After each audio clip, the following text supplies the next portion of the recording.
Muy buenas tardes, Costa Rica, buenas noches, Argentina. Bienvenidos, amados hermanos, bienvenidas también, amadas hermanas, a esta sesión en vivo y en directo de su ministerio, Ministros de la Palabra. Les saluda su hermano en Cristo, Marco Peña, director de Ministros de la Palabra. Como siempre, agradecido con el Eterno por el privilegio que nos da de predicar su santa palabra. Hoy martes y jueves nos encontramos reflexionando acerca de un gran tema, uno de mis temas preferidos, y está relacionado con la escatología o el análisis de los acontecimientos de los últimos tiempos. Y lo estamos haciendo a través de Mateo capítulo 24. Y ahora vamos a explicar por qué hemos escogido a Mateo para hacer todo ese análisis escatológico de los últimos eventos que están sucediendo, porque empezaron a suceder desde hace 2000 años, desde la ascensión de Jesús, y se van a mantener hasta su parucía o su regreso glorioso a la tierra. El tema de esta tarde-noche lo hemos titulado con una pregunta. El tema lo hemos titulado ¿cuándo? ¿De qué estamos hablando? Estamos hablando acerca de la gran tribulación, de la señal número 10 que aparece en Mateo capítulo 24. Y vamos a abordar hoy cuándo es que se va a suscitar la gran tribulación. Porque de que va a suceder, va a suceder. Pero el tema es cuándo. Esa es una de las grandes interrogantes que a lo largo de la historia los creyentes siempre se han formulado, y trataremos a la luz de las Sagradas Escrituras de ahondar un poco acerca de este cuestionamiento. Dice Mateo capítulo 24, versículo 37, 38, 44. Cuando yo el Hijo del Hombre venga otra vez, la gente será entregada a sus banquetes y a sus fiestas de bodas, sin saber lo que está sucediendo, hasta que sea demasiado tarde y sean arrastrados. Ustedes deben estar vigilantes para que mi regreso no los sorprenda. En este momento, usted y yo estamos cumpliendo el mandato del versículo 44. A través de esta reflexión y análisis los martes y jueves acerca de temas escatológicos, pues nos estamos manteniendo vigilantes para que la parucía o la segunda venida de nuestro Salvador no nos sorprenda. Le reitero que al creyente nada le sorprende. Al creyente nada le asusta. El hijo y la hija de Dios tienen muy claro qué es lo que va a suceder conforme se acerque a la segunda venida de Jesús. Pero no lo sabemos para darnos por enterado. Jesús no lo ha revelado para que nos demos por informados, por satisfechos en cuanto a la información recibida. Nosotros hemos sido enterados para que vigilemos, para que estemos prestos, para que el Señor nos encuentre sirviendo, para que podamos prepararnos en santidad, para que tengamos todo listo para ese retorno con nuestro Salvador. Sin embargo, hay otro grupo de gente que esos sí van a estar desprevenidos y definitivamente los va a tomar por sorpresa cuando ya probablemente no haya absolutamente nada que hacer. ¿Por qué estamos estudiando estos signos del fin del mundo utilizando como referencia el Evangelio de Mateo? Hay algunas consideraciones que rápidamente quiero conversar con usted acerca de este hermosísimo Evangelio que pertenece a los famosos 4 sinópticos, Mateo, Marcos, Lucas y Juan. Se llaman sinópticos porque la mayoría de acontecimientos aparecen en los 4 evangelios. Pueden aparecer solo en 3 evangelios, pueden aparecer solo en 2 evangelios. Se llaman sinópticos porque hay eventos que aparecen muy probablemente en 2, 3 o en los 4 evangelios, como hay acontecimientos que solo aparecen en un solo evangelio. El tema de Mateo como evangelio escatológico es muy interesante porque Mateo es el evangelio que más subraya la predicación de Jesús en cuanto a lo que es escatología. No hay nadie en toda la Biblia que se haya referido a nivel de profundidad acerca de los eventos de los últimos tiempos como Jesús. Jesús nos habla de su segunda venida, de su regreso, de las recompensas, de los castigos, de estar preparados, de los que van a estar totalmente en otra cosa, como muchos en este momento allá afuera. Jesús nos habla de un sinnúmero de situaciones respecto a escatología o a los eventos finales. Por eso Mateo es un libro escatológico, un evangelio escatológico. Y hay expresiones y textos, temas que son muy propios de Mateo. Además, Mateo es el que más habla de la venida gloriosa del Hijo del Hombre como juez. Cuando usted se va, por ejemplo, a Mateo capítulo 16, versículo 27, usted encontrará ahí a Jesús mismo hablando de que cuando Él regrese, le va a dar a cada uno la paga que le corresponda. A uno los va a recompensar, a otros los va a castigar. Cuando vamos, por ejemplo, a Mateo capítulo 19, versículo 28, es interesante cuando podemos observar a Jesús sentado en su trono de gloria, asegurando que también sus discípulos van a estar sentados a la par de Él, juzgando a las tribus de Israel. Es muy interesante todo lo que podemos aprender a través de Mateo. También hay un tema muy interesante con este evangelio, muy por encima de Marcos, Lucas y Juan, y es que Mateo es el único que utiliza la palabra parusía. La palabra parusía es un término técnico muy del contexto romano en la época de Jesús. Era un tema, o la parusía se designaba como la entrada solemne del emperador cuando llegaba a una ciudad y toda la gente salía a rendirle homenaje. Cuando se hablaba de parusía, era precisamente que el emperador llegaba y la gente estaba próxima a recibirlo y a homenajearlo. Por eso cuando hablamos de parusía, que es un término que tal vez usted ha escuchado en algún momento, cuando hablamos de la parusía del Hijo de Dios es precisamente cuando hablamos del advenimiento glorioso de Cristo cuando suceda al final de los tiempos. Recordemos que este tema de las señales que hemos venido analizando en Mateo capítulo 24, también las encontramos en Marcos capítulo 13 y Lucas capítulo 21. Sin embargo, el nivel de detalle en Mateo es un poco más robusto y por eso es que hemos escogido irnos por la línea de Mateo. Los primeros 28 versículos del capítulo 24 hablan de 10 grandes señales que estamos desarrollando ya, en este caso la número 10.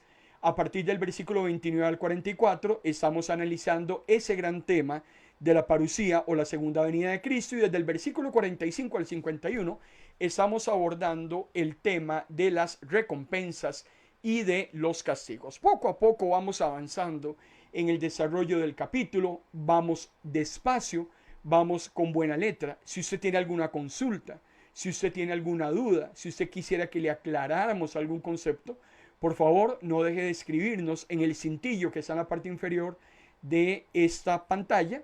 Usted encontrará ahí nuestros contactos. Usted puede buscarnos a través de las redes sociales. En ministrosdelapalabra.org usted puede accesar Telegram, puede accesar nuestro WhatsApp, puede accesar nuestro correo electrónico, puede entrar a Messenger. En fin, hay un sinnúmero de herramientas para que nos podamos comunicar. O puede también escribirnos a nuestro WhatsApp, que también está consignado en pantalla. Mateo, hermano y hermana, es increíble precisamente en cuanto a lo que nos habla acerca de escatología, como ningún otro libro en el Nuevo Testamento, como tampoco en el Antiguo Testamento. Rápidamente, para los que nos están siguiendo a través de la transmisión de Facebook Live, les recuerdo que los martes y jueves transmitimos audiovisualmente a través de Facebook Live y también a través de nuestra plataforma radiofónica de MP Radio, de noche o de día. MP Radio es tu mejor compañía. En ese momento estamos al aire a través de MP Radio. Dentro de una hora usted puede revisar nuestras plataformas radiofónicas, nuestras plataformas audiovisuales. También puede revisar nuestro blog y encontrar la sesión de hoy en los diferentes formatos. La señal número 1 está relacionada con los falsos cristos, que ya la abordamos. La número 2 con las guerras. La señal número 3 con las pestilencias. Jesús nos habló en la señal número 4 de las hambres. En la señal número 5 acerca de los terremotos. En la señal número 6 acerca de la persecución. La señal número 7 a través de las traiciones. La señal número 8 el enfriamiento del amor. La señal anterior fue la señal de la predicación del Evangelio, ya ampliamente abordada, y estamos en este momento en la señal número 10, que está relacionada con la gran tribulación. La gran tribulación es la señal de los señales, porque posterior a la gran tribulación, amado hermano, amada hermana, ya no hay nada que hacer. Entraríamos al fin de la historia. En este momento estamos abordando el tema de la gran tribulación. Tenemos que conversar acerca de la abominación desoladora, hablar del anticristo.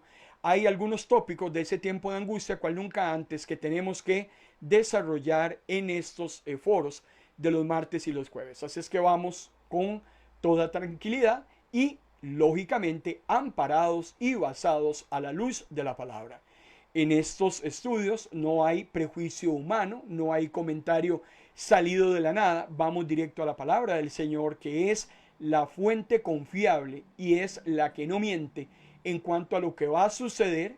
No conocemos el futuro más de aquello que Dios ha revelado, para que nosotros estemos enterados y hagamos la tarea que hay que hacer.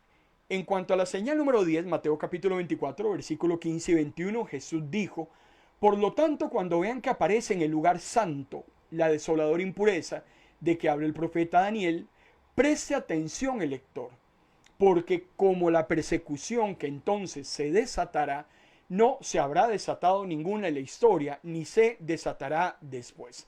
El ser humano, a lo largo de la historia, principalmente el creyente, ha tenido que debatir sus propias tribulaciones, sus propias persecuciones. La semana anterior ahondábamos y conversábamos muy claramente acerca de los países que en este momento son persecutores de los creyentes. Hay muchas naciones que están persiguiendo a los cristianos en otras latitudes, que tal vez no lo estamos viendo nosotros de este lado del planeta. Pero sí hay hermanos que en este momento están sufriendo por la causa de Cristo. Sin embargo, de la gran tribulación que estamos analizando y que Jesús nos está comentando en Mateo 24, es un evento cual nunca ha existido antes. Decíamos que para poder analizar el tema de la gran tribulación, hemos determinado 4 grandes tópicos a desarrollar para que nos quede muchísimo más claro este asunto de este tiempo de angustia. Ya abordamos el primero cuando decíamos que la gran tribulación marca un antes y un después. Ya abordamos el tema de quiénes son los que serán atribulados. La Biblia no es clara en cuanto al tema. Sin embargo, el creyente no está exento de las aflicciones, porque eso es algo del diario vivir. En este momento estaríamos abordando entonces el tópico número 3, el cual habla de que la gran tribulación es un suceso antes de la ira. Posteriormente hablaremos de que la gran tribulación tiene un inicio, una duración y un término. Dice Jesús en Mateo capítulo 24, versículo 29 y 30. Una vez que la persecución de aquellos días haya cesado, y yo puse en corchetes la gran tribulación, porque de eso es de lo que Jesús ha venido hablando, una vez que la gran tribulación termina, inmediatamente dará paso a una serie de eventos cataclísticos, una serie de situaciones sobre la naturaleza que van a anunciar la inminente venida de Cristo al mundo, el juicio final, el día de la ira, como usted quiera llamarlo. Jesús dice que habrán algunos fenómenos naturales que serán visibles y que será la señal de las señales. El sol se oscurecerá, la luna no dará su luz, las estrellas del cielo y los poderes que están sobre la tierra se conmoverán. Entonces aparecerá en el cielo la señal de mi venida, y el mundo entero se ahogará en llanto al verme llegar. Esa venida de Cristo precisamente traerá el día de la ira. Vendrá, dice, en las nubes del cielo con poder y gran gloria. El versículo 29 y 30 me habla de 2 eventos totalmente diferentes, uno después del otro. Hay que tener mucho cuidado, porque cuando leemos la palabra del Señor podemos estar confundiendo los eventos y tal vez peligrosamente acomodar o ajustar algunos pareceres prejuiciosos o personales en cuanto a lo que nosotros quisiéramos que la Biblia diga. Algunos que sostienen que la iglesia será arrebatada antes de la gran tribulación mezclan el día de la ira con la gran tribulación. Y hay que aprender a separar ambos eventos, porque hemos dicho hasta la saciedad que el creyente será liberado del día de la ira. Y eso sí lo dice la palabra de Dios. Lo que no es concluyente la Biblia es en cuanto a si el creyente será rescatado de la gran tribulación. Pareciera que no es así. Sin embargo, no hay un punto de conclusión entre todos los que estudian la palabra del Señor. No es nuestro interés causar debate, no es nuestro interés llegar a una apreciación pasándole por encima a los demás. Nuestro interés en Ministros de la Palabra es enseñar las escrituras tales y como están escritas, valga la redundancia. Algo muy importante con eso que estamos hablando es que el tema de las señales, las que ya estamos viviendo, muchas personas utilizan el tema de las señales y luego vamos a hablar bastante acerca de esto porque sacamos calculadoras, hay un eclipse por allá, ya Jesús viene, un volcán hace erupción, hay un gran terremoto por allá y empezamos con una serie de conjeturas muy peligrosas hablando de que esa es la señal de la segunda venida de Cristo. Vemos videitos, ahora que apareció el tema del COVID, ahora que sucedió la guerra entre Israel y ese grupo Hamas desde octubre del año pasado y se dan una serie de especulaciones totalmente antibíblicas. Pero si hay algo que debe quedarnos claro a usted y a mí es que la señal de la segunda venida de Jesús, que él mismo le está diciendo, es una señal inequívoca. Cuando el sol se oscurezca, cuando la luna no dé su luz, cuando las estrellas del cielo y los poderes que están sobre la tierra se conmuevan, hablando de terremotos, de desaparición de montañas, dice que es ahí el momento en que va a aparecer la señal de la venida, la señal de las señales que todos estamos esperando y que no será desapercibida para el mundo entero. Por eso es muy importante dejar claro que la gran tribulación y el día de la ira son dos eventos diferentes. La gran tribulación antecede al día de la ira. La gran tribulación es un tiempo de prueba. El día de la ira es un evento de juicio. Cuando venga el día de la ira no habrá oportunidad de perdón. No habrá posibilidad de salvación. Ya no hay quien predique, ya no hay mensaje, ya no hay absolutamente nada que hacer. Vamos a analizar adelante que la gran tribulación está marcado por 7 trompetas que son juicios parciales que Dios envía al mundo con el fin de que la persona se arrepienta, muriendo uno de cada 2 seres humanos que estén en ese entonces. Pero el día de la ira será claramente marcado por el sonido de por el derramamiento de 7 copas. Habrá 7 copas que van a ser derramadas con los últimos juicios que Dios va a enviar sobre ese mundo impenitente. Después del día de la ira no hay nada que hacer. Por eso la gran diferencia entre un evento y otro. La Biblia me dice que la gran tribulación va a durar 3 tiempos y medios y lo tomamos como un símbolo en ese asunto de los tiempos. Vamos a hablar también más adelante. Hay conversiones de días, hay conversiones de meses, hay conversiones de semanas, pero el día de la ira será un corto periodo de tiempo. Dios derramará toda su ira y en muy corto tiempo vendrá la aniquilación de los impíos, producto del juicio de las 7 copas. Claramente la Biblia nos dice que el día de la ira no es para los hijos de Dios. Por eso es muy importante que quede claro ese concepto. Con el tema de la gran tribulación, no podemos asegurar que el creyente va a estar o no va a estar, indistintamente lo que piense uno o lo que piense el otro. Pero volvemos a ser incisivos en que lo importante no es ser rescatados de la gran tribulación. Lo importante es ser rescatados de la ira de Dios. Y en eso los creyentes tenemos la total seguridad de que no vamos a atravesar la ira porque hemos sido justificados a través de la sangre de Cristo. Dice la primera carta del apóstol Pablo a los tesalonicenses en el capítulo 1 versículo 10. Ustedes esperan que Jesucristo regrese del cielo. Dios hizo que Él resucitara para salvarnos del castigo que Él dará a los pecadores en el día de juicio. Aquí sí es categórico y claro. Los creyentes no afrontan juicio divino porque sus faltas han sido perdonadas a través del sacrificio expiatorio de Cristo en la cruz del Calvario. De eso es de lo que usted y yo hemos sido librados.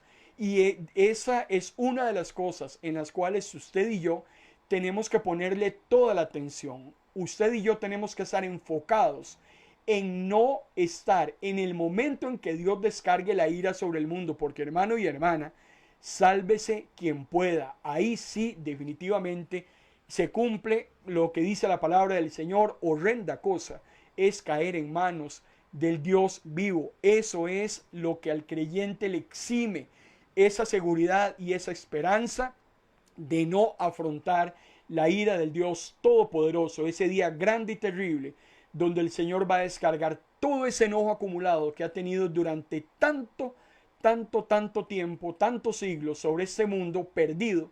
El Señor ha venido sumando, anotando. El Señor ha venido guardando, acumulando. Pero va a llegar un momento donde definitivamente Él va a decir, no más. Ya no contenderé con el hombre. El hombre no se puede creer que puede andar a la libre, haciendo injusticias, maltratando a otros, viviendo como le da la gana, rechazando la voz de Dios y saliéndose con la suya. Eso no va a suceder.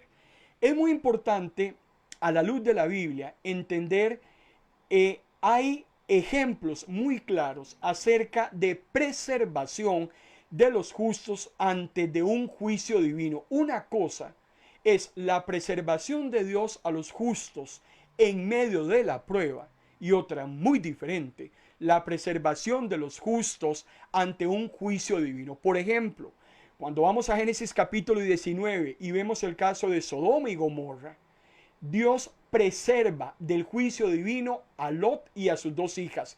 ¿Cómo lo hace? Los saca. Lot no podía estar en el momento en que Sodoma y Gomorra fue arrasada por el fuego. Dios los extrae, Dios los exime, porque lo que sucedió en Sodoma y Gomorra no fue un tiempo de prueba. Lo que sucede en Sodoma y Gomorra fue un juicio de parte de Dios de aniquilación total.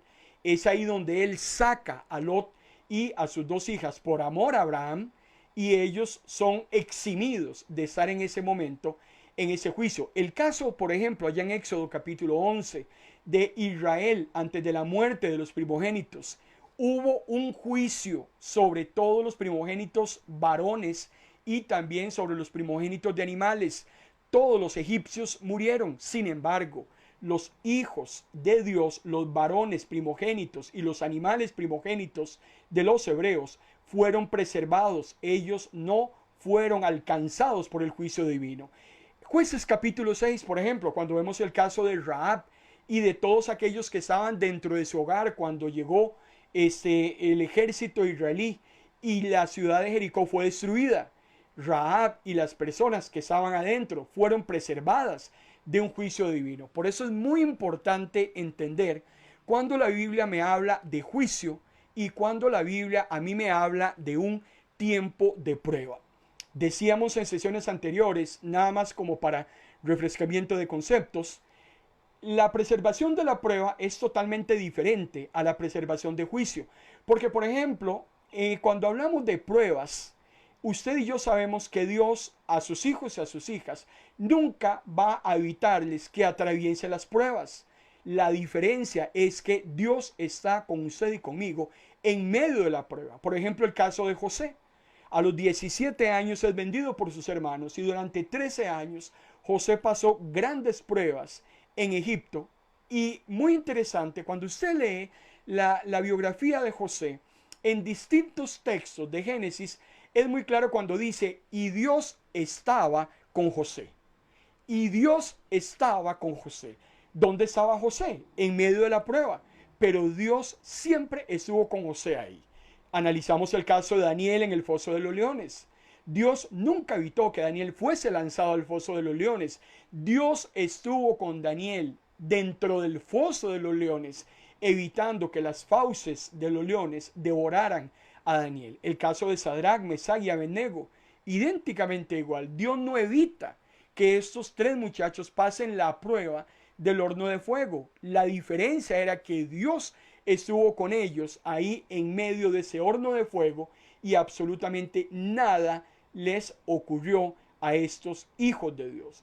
Por eso es muy importante que a usted y a mí nos quede claro, hermano y hermana, acerca de la preservación de Dios a sus hijos ante un juicio, como la preservación de Dios ante un tiempo de prueba. Cuando vamos a Apocalipsis capítulo 7, para que nos quede un poco más claro el concepto, en el versículo 2 y 3 dice: vi también a otro ángel que venía del oriente, el cual tenía el sello de Dios, que vive para siempre. Con ese mismo sello debía marcar a todos los que pertenecen a Dios para protegerlos. Y yo puse en corchetes de la ira divina. De lo que estamos hablando en Apocalipsis capítulo 7 es de juicios de Dios sobre el mundo. El ángel grita con fuerte voz a los otros cuatro: no dañen la tierra, ni el mar, ni los árboles. Hay cuatro ángeles en los puntos cardinales a punto de dañar al mundo, pero reciben una orden: no dañen la tierra ni el mar, porque hay una promesa que Dios ha dado de antemano, y Dios, que promete y cumple y que no se desdice de lo que Él ha prometido, dice el texto: hasta que hayamos marcado en la frente a los que sirven a nuestro Dios. Más adelante hablaremos de este tema de la marca. Vamos a hablar más adelante acerca de este tema del sello. Pero qué interesante poder notar, amado hermano y hermana, cómo Dios cuida a los suyos. Dios no le da el mismo trato al impío como al justo. Olvídese. Dios no quiere de la misma manera a los que le pertenecen como a aquellos a los que no le pertenecen. Dios no trata de la misma manera a aquellos que le aman como a aquellos que lo rechazan. Hay un trato totalmente diferenciado. Por eso vamos a analizar, estamos en ese momento terminando de desarrollar el tema de la gran tribulación, pero vamos a entrar también a hablar del día de la gran ira a nivel de detalle. En Apocalipsis capítulo 6 se menciona, por ejemplo, con el nombre del día de la gran ira. Cuando vas a Apocalipsis capítulo 14 se menciona como la hora del juicio. En Apocalipsis 16 habla acerca del gran día de Dios. Este tema del juicio final, de la ira de Dios, de ese día grande y terrible, se menciona en muchos textos de la palabra. Yo no sé cómo la gente allá afuera le miente, esas grandes sectas mentirosas que tienen embaucados a sus feligreses diciéndole que no hay un juicio, que Dios es un Dios de amor, que Dios no va a castigar. A mí la Biblia me dice lo contrario. Apocalipsis 19 me habla del día de la gran cena de Dios. El mismo apóstol Pablo menciona en su carta a los Romanos la ira final. El profeta Malaquías, el último libro del Antiguo Testamento, me habla textualmente en el capítulo 4 de el día del juicio. Sofonías es otro libro escatológico y menciona textualmente el día de la gran matanza, así como también Sofonías habla de el día terrible del Señor. Así es que ese es un tema nada agradable, pero que, hermano, hermana, está en la palabra del Señor, y de que va a suceder, va a suceder. El cuarto tópico que tenemos que analizar con este tema de la gran tribulación es precisamente conocer a la luz de la palabra que la gran tribulación tiene un inicio, la gran tribulación tiene una duración, hay un límite y también tiene un cese. Este evento, cual nunca ha existido antes, amado hermano y hermana, tiene esas características. Tiene un comienzo, tiene una etapa de desarrollo y tiene una etapa de finalización. La pregunta de el tema de esta tarde noche es ¿cuándo va a ocurrir la gran tribulación? Recordemos que el apóstol Pablo recibió una serie de revelaciones escatológicas que no se conocían hasta la época del apóstol.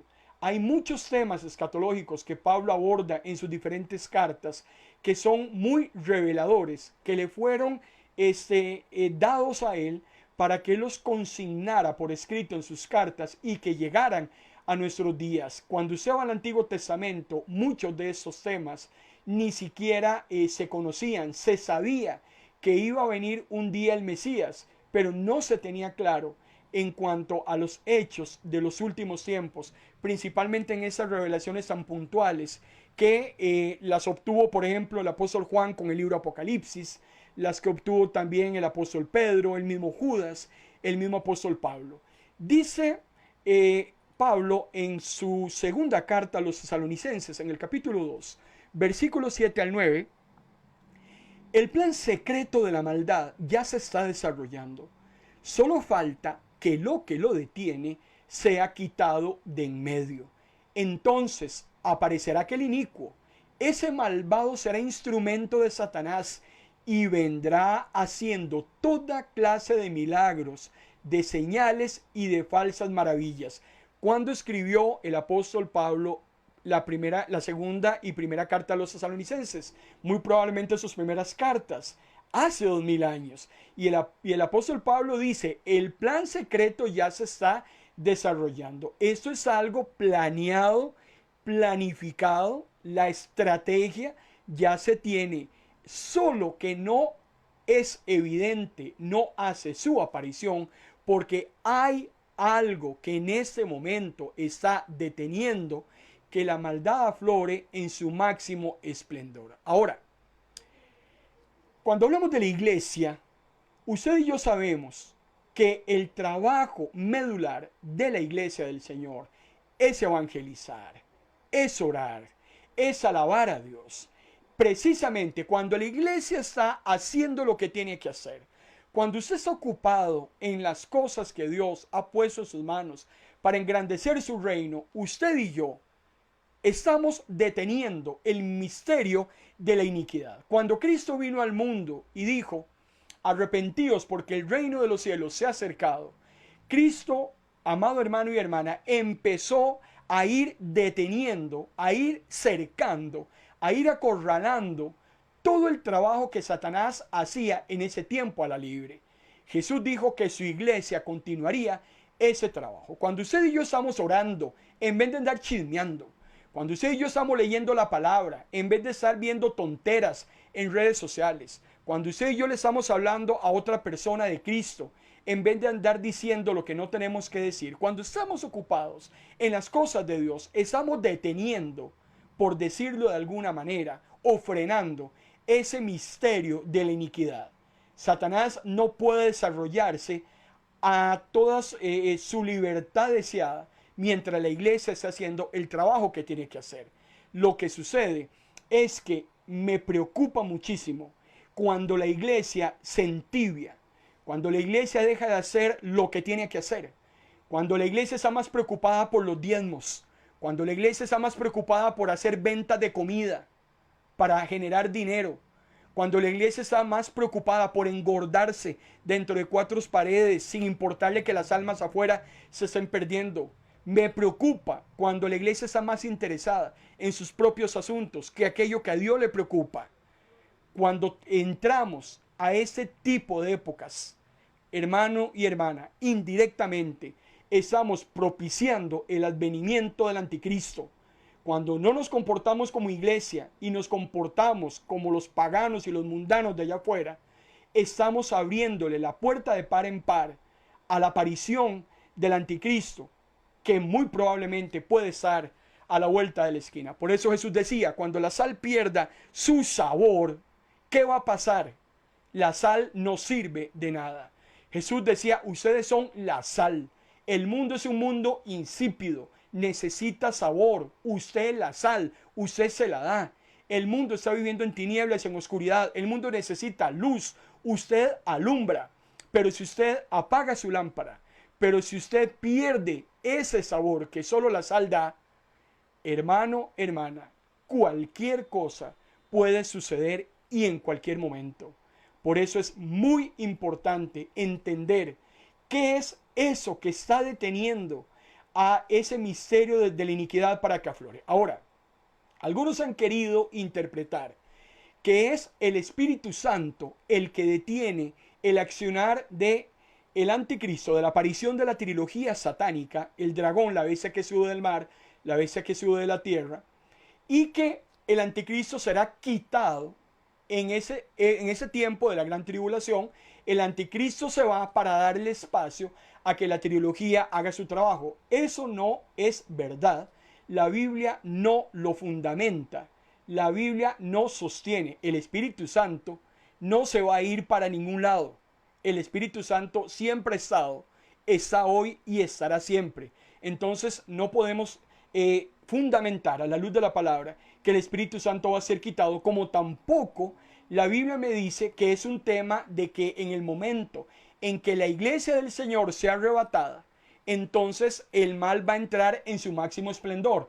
Eso tampoco lo dice la Biblia. No hay sustento bíblico de que aquello que detiene la aparición del anticristo y por ende la abominación desoladora, la rebeldía, la gran tribulación, sea producto de la ausencia del Espíritu Santo o de la iglesia. La Biblia no lo afirma.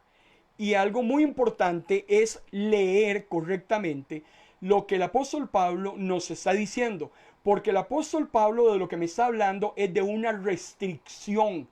Hay algo que no necesariamente es una persona la que restringe la aparición del anticristo. Hay un elemento restrictivo que está evitando todavía hasta el día de hoy la consumación de la maldad.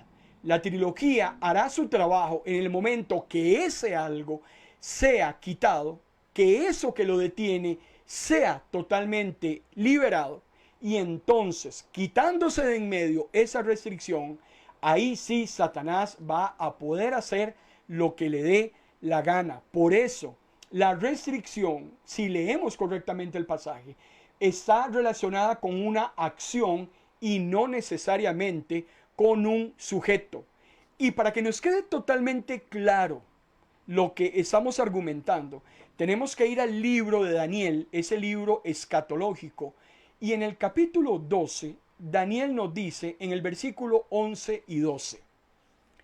A partir del momento, dice Daniel, en que no se permita presentar las ofrendas diarias y que se ofrezca en el templo de Dios algo horrible y asqueroso, pasarán 1290 días. Felices los que esperen todo ese tiempo confiando en Dios. Lo que restringe en este momento al anticristo no es necesariamente una persona. Hay algo que lo está deteniendo. Daniel es claro cuando dice, cuando ya no se nos permita que nos reunamos libremente, cuando ya no podamos tener esas transmisiones las 24 horas del día en cualquier momento, cuando ya no podamos andar libremente predicando, evangelizando, cuando empecemos a ser restringidos en cuanto a nuestra libertad de culto y de adoración al Dios verdadero, dice Daniel, ahí es cuando vamos a entender verdaderamente que ya Satanás está empezando a hacer su labor. Y vean que Daniel lo está diciendo, vienen sucesos muy particulares y muy claros. En el momento en que eso suceda, Satanás va a entrar totalmente con todo. Cuando leemos Daniel, Daniel es un libro muy interesante, es un libro totalmente escatológico. Cuando usted ve el capítulo 7, el 9, el 10, el 11 y el capítulo 12 de Daniel, son capítulos escatológicos de una serie de eventos, muchos de ellos que se conocen como profecías de doble referencia. Muchas situaciones sucedieron unos 200 años después de Daniel, principalmente en la época de cuando ascendieron los griegos. Daniel profetiza de esos reinos que se iban a levantar. Aparece el reino de los babilonios, el imperio babilónico, luego el imperio medo-persa, luego el imperio griego. Daniel todavía profetiza y nunca llegará a conocer el imperio romano. Recordemos que Daniel solamente llega a conocer el ascenso de los babilonios y los medos, los persas. Pero Daniel nunca llegó a conocer el ascenso de los griegos ni el ascenso de los romanos. Daniel tampoco se está dando cuenta que en esa profecía de doble referencia estaba hablando de un hecho escatológico que 2500 años después para nosotros todavía no ha sucedido. Pero en el contexto de Daniel es muy interesante porque en el año 168 antes de Cristo se cumple esa profecía de doble referencia cuando hay un intento de exterminio en contra de los judíos, una restricción de culto muy severa, lo que se conoció como un supremo sacrilegio en contra del templo, y eso fue llevado a cabo precisamente por Antíoco IV, un rey griego de la dinastía Seleucida. Él gobernó Siria y fue un gran perseguidor de los judíos. Pero eso que Daniel está predicando no fue solamente para esa época de 200 años después, que Daniel ni siquiera la llegó a ver en vida. Nosotros, como profecía de doble referencia, utilizamos también este texto de Daniel profético porque precisamente va en consonancia con lo que el anticristo hará antes de la segunda venida de Jesús. Este Antíoco, como para que nos demos una idea de las barbaries que cometió, en el año 168 a.C. colocó una imagen de Zeus. Zeus es el dios griego por excelencia. Lo colocó en el templo, en el altar, y demandó adoración de propios y extraños a esta imagen. Y no solo eso, sino que profanó el templo cuando sacrificó un cerdo y ofreció la sangre y el caldo del animal que fue vertida en el altar del templo de Zorobabel, reconstruido antiguamente el templo de Salomón.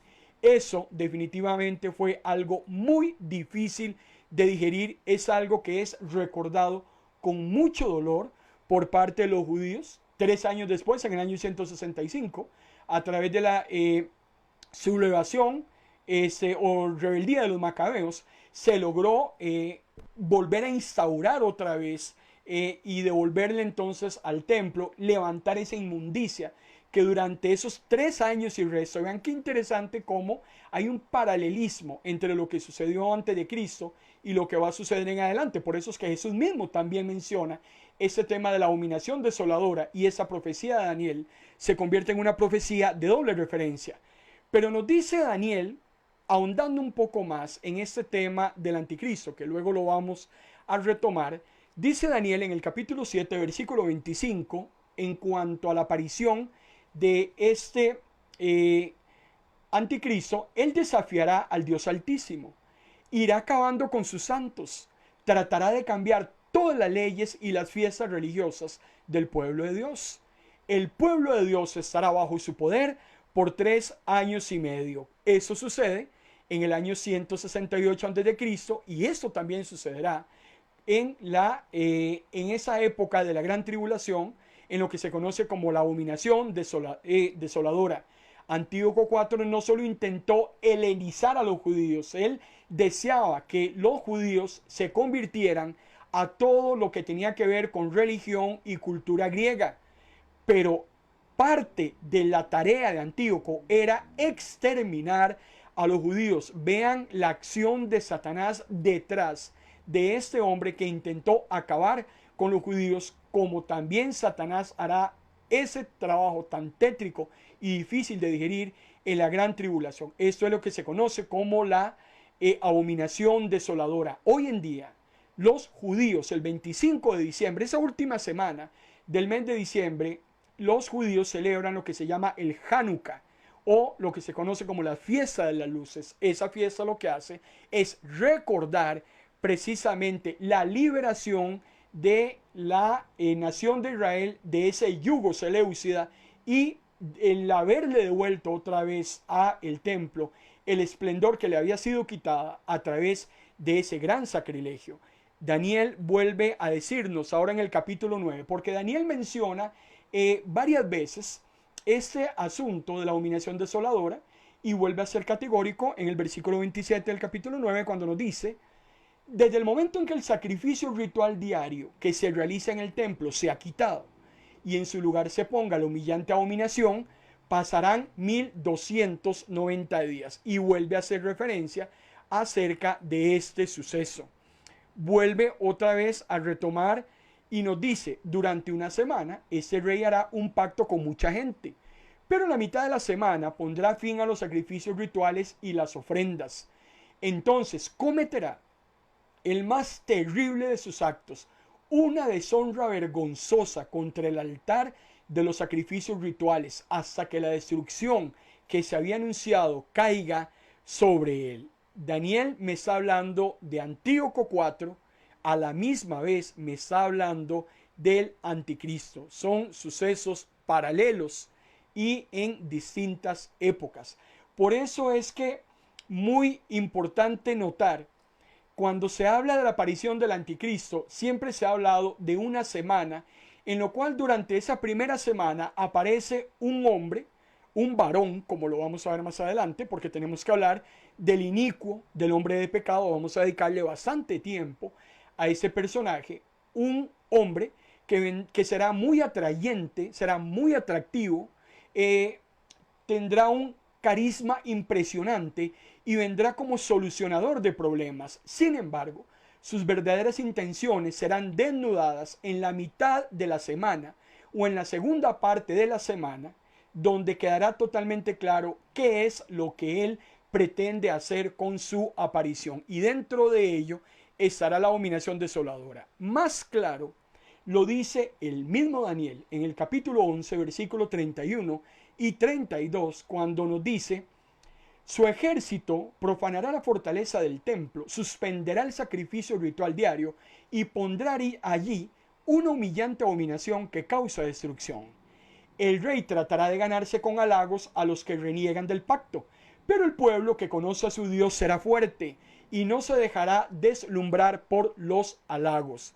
Es muy importante entender que el versículo 31 y 32, amado hermano y hermana, se están totalmente, por decirlo de alguna manera, en desorden. En primer lugar, deberíamos leer el versículo 32 y posteriormente el versículo 31, porque el anticristo en esa primera parte de la semana, según el versículo 32 del capítulo 11, el anticristo en esa primera parte de la semana 70, que será un tema que desarrollaremos la próxima semana, vaya leyéndose desde ya Daniel capítulo 9, en esa primera parte de la semana aparecerá.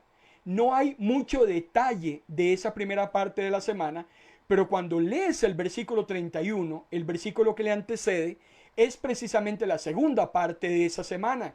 Y es ahí cuando se da verdaderamente la razón del surgimiento del anticristo, y será entonces en lo que se conoce como la gran tribulación. El desenmascaramiento del verdadero objetivo del anticristo queda totalmente claro, y Daniel en eso sí es muy detallista a partir de las visiones y sueños que Daniel tiene. Vean lo que dice el versículo 37 del capítulo 11.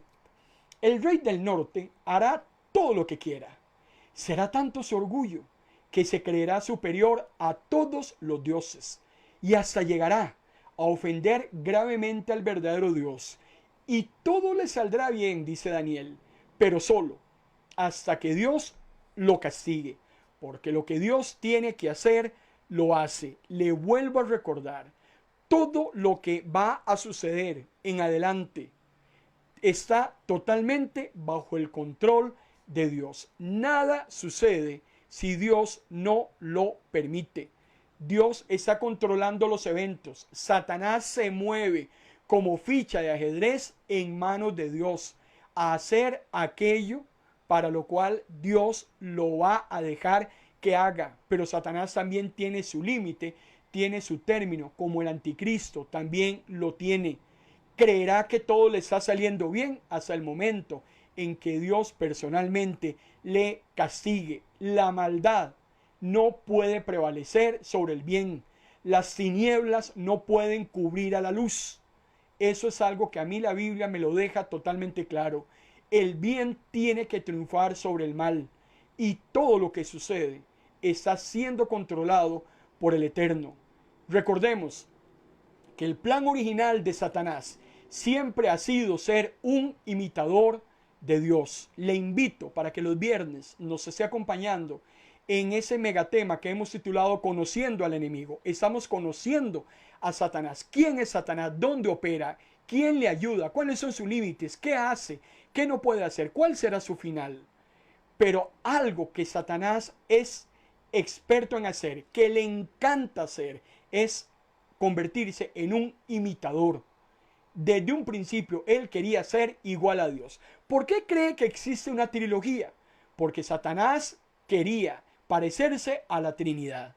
Y por eso él locamente se cree que él es el Padre, que el anticristo es el Hijo y que el falso profeta es el Espíritu Santo. Usted encuentra una serie de imitaciones por parte de Satanás a lo largo y ancho de la palabra del Señor. Sin embargo, todo esto tiene su término. El Señor tiene totalmente claro hasta dónde Satanás podrá llegar. Sin embargo, como lo vamos a ver más adelante, el mundo va a responderle a Satanás de la manera como Satanás lo desea. El incrédulo, el pagano, la infiel, todas aquellas personas que estén en ese momento rechazándose y que continúen rebelándose contra Dios, van a responderle a Satanás de la manera como él desea que se le responda. Cuando vamos a Apocalipsis capítulo 13, versículo 4 al 8, adoraron al dragón porque había dado autoridad a la bestia, adoraron a la bestia diciendo, y está hablando la gente de ese entonces, ¿quién es semejante a la bestia? ¿Quién puede luchar contra ella? Hablando del anticristo. La adoraron todos los que moran en la tierra, cuyos nombres no han sido escritos desde la fundación del mundo en el libro de la vida del Cordero, que fue inmolado. Por eso Daniel ha sido claro.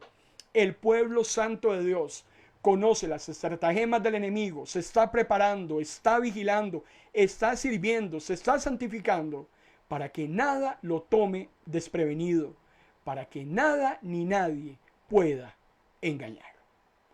Te damos gracias, Señor, por tu palabra. Gracias. Siempre hay algo, Señor, en tu palabra para poder atesorar, para poder entender. Gracias por el privilegio que tenemos hasta el día de hoy. No sabemos mañana, pero hasta el día de hoy, el privilegio que tenemos con toda libertad de poder escudriñar la Escritura, adquirir sabiduría tan importante para estos días de ambivalencias, para estos días de dispersión, para esos días de confusión. Y te damos gracias, Señor, porque tu palabra es lámpara a nuestros pies, la guía que necesitamos para poder continuar en esta vida, Señor, cristiana. Toda la honra, toda la gloria, en el nombre de Cristo Jesús. Amén. Seguimos, si Dios lo permite, conversando acerca de la gran tribulación. Todavía nos quedan otros temas que desarrollar. Muy probablemente ya terminamos esta semana. Tenemos que conversar, amado hermano y hermana, la duración de la tribulación. ¿Cuánto tiempo va a durar? ¿Cuándo va a terminar la gran tribulación? Grandes interrogantes que esperamos poder evacuar, si Dios lo permite, el próximo jueves a las 5 de la tarde, hora de Costa Rica, 8 de la noche, hora de Argentina. La próxima semana, si Dios lo permite, vamos a iniciar con Daniel capítulo 9 y la semana 70. ¿Qué es esa famosa semana 70 que nos habla el libro profético de Daniel? Hay mucho todavía que hablar en ese tema de escatología. Un análisis de Mateo capítulo 24. Les recuerdo que a las 7 de la noche, hoy, a través de MP Radio, de noche o de día, tu mejor compañía. En MP Radio, los pastores de Argentina tienen su acostumbrado programa radiofónico de fe en fe, de gloria en gloria. Los pastores Enrique estarán con nosotros en este día con buena música, estarán saludando, estarán orando por las diferentes necesidades. Usted puede escribirles a sus números, puede también escribir al chat de Ministros de la Palabra que aparece también en pantalla. Y los pastores hoy van a estar tratando una reflexión acerca de que Dios siempre se encuentra en medio de la crisis. De eso es de lo que estábamos hablando ahora. El Señor no nos va a quitar de la prueba. Jesús se lo oró a su Padre. Y eso es algo que tiene que quedarnos claro. Yo no sé por qué nos cuesta entender este tema de las pruebas y las aflicciones. Jesús se lo dijo a su papá. No te pido que los quites del mundo. Te pido que los guardes del mal. Presumo que los pastores Enríquez van a estar ahondando dentro de una hora acerca de este tema. Dios está en medio de la crisis. Dios no evita que estemos en crisis. Él ha prometido que usted y yo vamos a estar acuerpados por Él en medio de la crisis, como lo hizo con Sadrach, con Mesac y con Abednego. Hermano y hermana, tengamos fe en que el Señor tiene todo bajo control. Así es que este es un programa que usted no se debe perder en hora 5 minutos, si Dios lo permite. Por mi parte, agradecido con su preferencia. Esperamos haberle edificado a través de la palabra del Señor, esperando devolverle en rédito la inversión que usted hizo de su tiempo y que usted haya sido edificado. Permítale al Espíritu Santo que le guíe, que le hable a su corazón, y espero, si Dios lo permite, volverlo a ver el próximo jueves al ser las 5 de la tarde, hora de Costa Rica. Amado hermano y hermana, que Dios les bendiga.